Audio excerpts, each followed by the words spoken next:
النهارده هنتكلم عن منتخب مصر. أول لقاء للمنتخب المصري، أول بطولة كأس عالم، أول قائد، آخر لقاء والقائد خلال كأس العالم، وآخر هدف لمنتخب مصر في كأس العالم. أول لقاء لمنتخب مصر كان سنة 1920 أمام منتخب إيطاليا. المباراة انتهت 2-1 للمنتخب الإيطالي. أول مشاركة لمنتخب مصر في كأس العالم كانت سنة 1934. كانت المشاركة سهلة. منتخب مصر فاز على منتخب فلسطين الانتدابية 4-1 في لقاء الذهاب، وفاز 7-1 في لقاء العودة. قائد المنتخب المصري في كأس العالم 1934 العظيم القائد مختار التتش.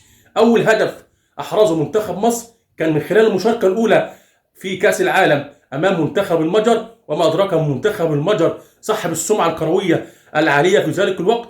والمنتخب المصري اتهزم 4-2 في هذا اللقاء، إلا أن الكابتن محمد فوزي أحرز هدفين في هذا اللقاء.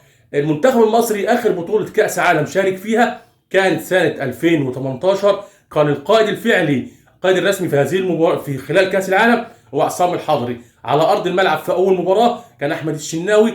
باقي المباريات كان محمد صلاح هو قائد المنتخب المصري، وأحرز المنتخب المصري خلال هذه البطولة هدفين أحرزهم محمد صلاح. المنتخب المصري اتهزم في المباراة الافتتاحية، واتهزم أمام روسيا، واتهزم أمام السعودية، ولكن أدى أداء مشرف للكرة المصرية والإفريقية. تاريخ عظيم للمنتخب المصري ممتد عبر أجيال بتسلمه أجيال، والمستقبل أفضل للكرة المصرية في ظل القيادة والتخطيط الكروي الجيد. سلام.